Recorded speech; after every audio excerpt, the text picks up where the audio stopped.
Hey everyone, and welcome back to another video. In this video, I'm going to show you how to connect a Bluetooth device to your Hisense TV. Now, this video is going to be particularly useful for individuals. Let's say that you want to go ahead and connect Bluetooth headphones.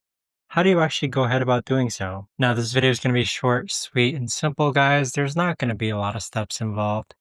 So first, let's go into our quick settings right over here. Then click on all settings in the upper right hand corner. So from here, you want to scroll all the way down to where it says remotes and accessories.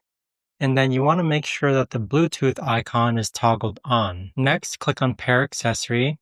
And then it's going to start looking for any nearby Bluetooth devices. So here we have it on the right hand side. But that right there, guys, is the best and easiest way that I know of to actually go ahead and connect the Bluetooth device to your Hisense TV. If you guys know of a better or easier way to actually do this, let me know in the comments down below. I would love to know.